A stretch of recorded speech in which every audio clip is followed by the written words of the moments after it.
Hello, welcome to this short presentation on tips to improve food intake.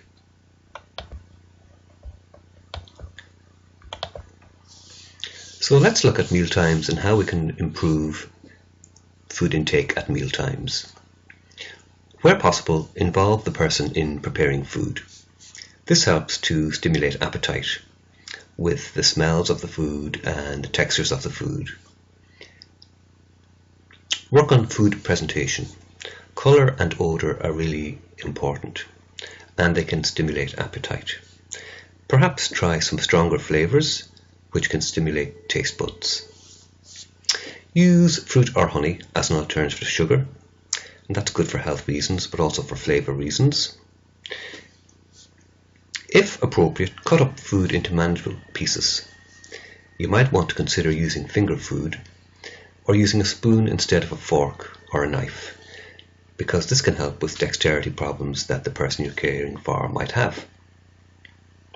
Try not to use plates with patterns, because this can sometimes hinder visibility of food on plates, and that's especially the case in mid and late stage dementia.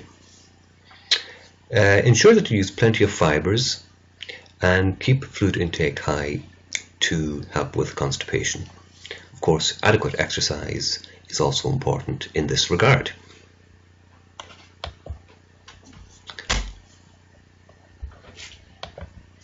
Okay, so how else might we improve meal times? Try to ensure that the environment is conducive to eating and that noise and distractions are minimized. This can really help if the person has hearing problems or is easily distracted. You can also try to give gentle prompts during meals to help with a person's concentration.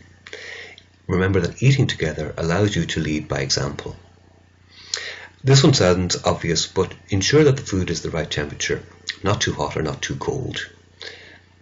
And as we've seen before, behaviour issues can arise during meal times. Again, if there's an issue with behaviour, try and analyse what might be causing it. And of course, don't force the person to eat. Wait until they're calm. It's much easier, and though it does require patience on your part. Remember too that the behaviour isn't deliberate or it's not a personal attack on you. There's usually a reason behind it. Also, if the person has fluid or food swallowing problems, do contact your GP or public health nurse. It's important that you get advice on any particular issues there around food swallowing, because there could be a bigger issue at play. Try to avoid dry food. Soft foods are a very good alternative, for example smoothies and soup, and make sure that the person is comfortable, well seated and comfortable in the eating environment. And you can also ensure that nutritional supplements are used when necessary, and these can be sought from your GP.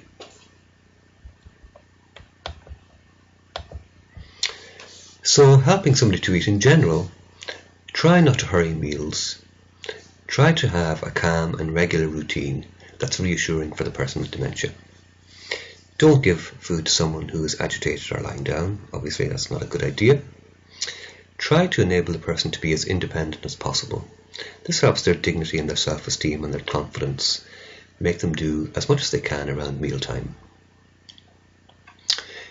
Remember too that it might be easier to eat with a spoon rather than a fork, especially if there's issues around motor functions. And again, it may be easier to eat with fingers rather than a spoon or a fork if a person is enjoying their food. That's perfectly acceptable. Have a glass of fluid handy to keep the mouth clear of food and to help with hydration.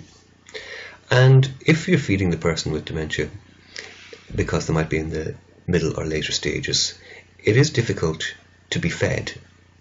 And as a little exercise, you could try to experience being fed yourself by another family member, because it is quite a strange experience and it will give you a sense of what the person with dementia is experiencing in this regard.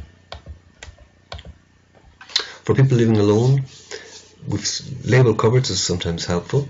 Call and remind the person to have a meal and check from time to time that they've got enough food in their cupboards or fridge.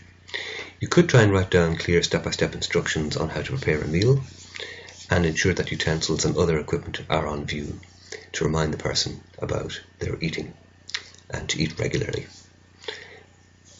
Use the time that you visit the person to eat with them, because that's really important. And remember, if you don't want to eat because of a risk, then it's time to seek support.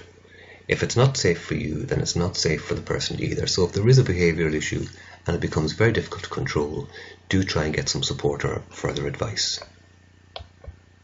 Some further practical suggestions. Have plenty of snacks and finger food available outside meal times. And don't be, that's quite a good idea to have people eating regularly in small amounts. As we said before, present food attractively, offer choice with familiar food, avoid unnecessary interruptions at meal times, and let meal times be about the pleasure of eating and allow a person to linger and enjoy their food. So as we've said before, don't hurry the meals if you can help it. Remember, food and meal times are opportunities to experience social interaction, to make choices, and to have our identities reinforced. So we have a lot of memories, family memories are reinforced through eating of food and meal times. And you can affirm your loved one by such statements as, if it's your mother or father, you made the best brown bread, or you taught me how to make apple pies.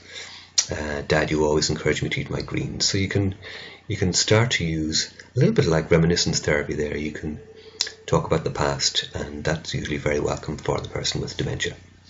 Okay, so there's some short, practical suggestions on how to improve meal times. Hope that's been helpful, and thanks very much for watching and listening.